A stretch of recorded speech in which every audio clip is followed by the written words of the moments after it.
Come on, guys, welcome back to the channel. Welcome back to another video. One of the most epic collapses.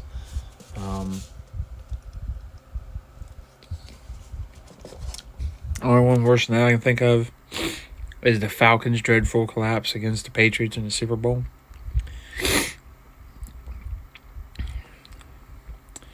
Chargers were up at one point 27-0. And then before the half, I saw the Jaguars moving down, and they scored a touchdown. I said, momentum changer. I picked the Jaguars. I was right. At first, didn't look so good. I feel bad for Justin Herbert, Brandon Staley, Keenan Allen, all these guys.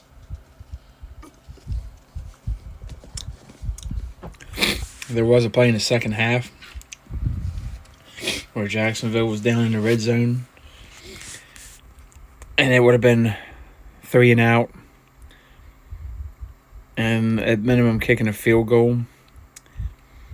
And this was a momentum changer. Joey Bosa apparently lined up in the neutral zone. I didn't see it that way, but when they showed the lines, Tony Dungy and Al Michaels, Tony Dungy showed the line where the neutral zone was, and he was barely in it. I'm like, man, that sucks. And Bosa was not happy. He said something to the ref, and the refs got to get their emotions in check. I'm tired of these refs trying to get pissy with players because the player said something to them. They throw a flag and talking about ejecting them because the stupid refs are a bunch of sissies. They can't take a player saying something to them.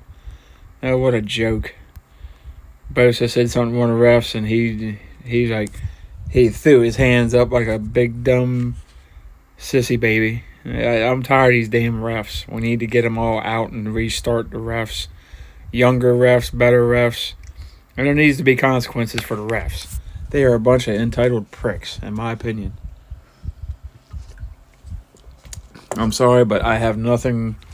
There's good refs in the league. But there are some really crappy refs.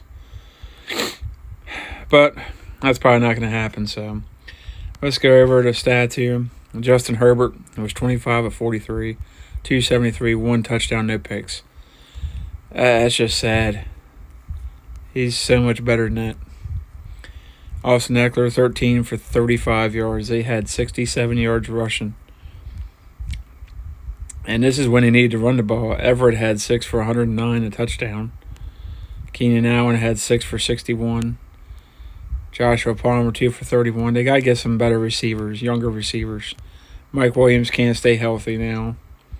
Of course, Herbert fumbled. Let's see what the half a sack for Kenneth Murray.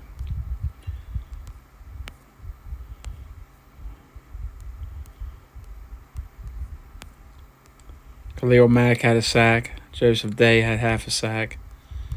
No sacks for Bosa. 3 interceptions by Asante Samuel and 1 by Drew Tranquill. So 4 picks.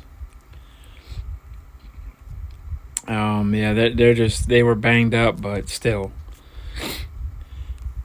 I mean, you had the Jaguars on the ropes. Of course, the Jaguars took the momentum in the second half and ran with it. Let's check out their stats.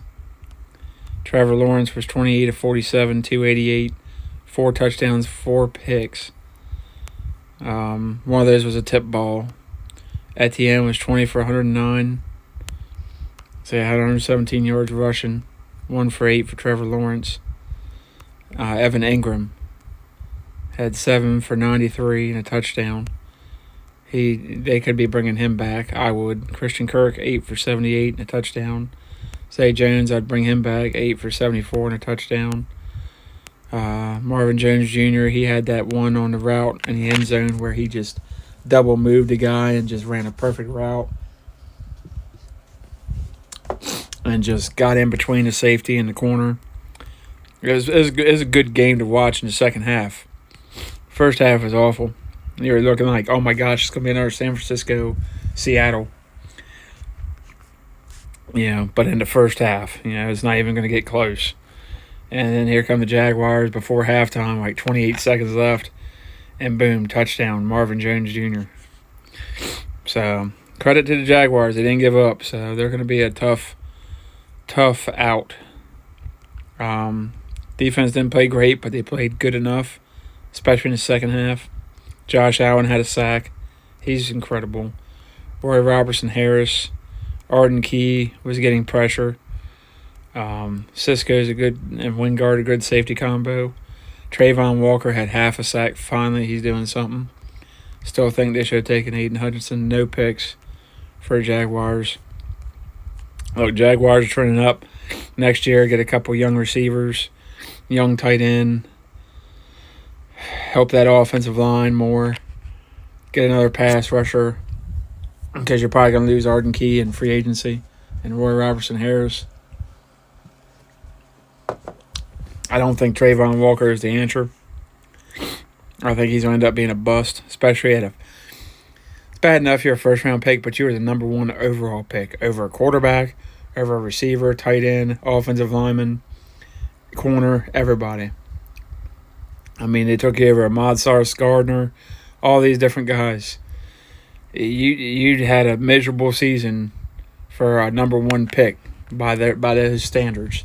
And those are the standards you're going to be judged by. As far as the Chargers, Brandon Staley's probably going to be fired if he is. He'll be on the short list for defensive coordinator. There's already things, Mike Florio talking about that. He's on the short list of defensive coordinators. So he'll have another job. It just sucks that maybe he's just not the guy. I mean, with Sean Payton sitting out there and possibly Jim Harbaugh coming back, it's going to be hard to keep Brandon Staley after this disaster. So we'll see what Spanos family does and all. But Jaguars, credit to them. Love it. First time going deep in the playoffs since 2018 when they made it all the way to the AFC Championship game and lost to the eventual championship Super Bowl Patriots. So maybe they can keep this going. Tougher road. They got Cincinnati coming up, Bills, Chiefs, teams like that. I don't think Baltimore's going to make it out. They're just too banged up. Lamar's not there. He's a difference maker. Say what you want. At Miami, even with Tua, I don't think they had a chance. Buffalo knows they should have been the first. Well, we'll talk about that in another video. Anyway, guys, like and subscribe. Check out more of my previous videos and all. It goes a long way in helping the channel make more videos for you guys. And I'll see you guys on the next one.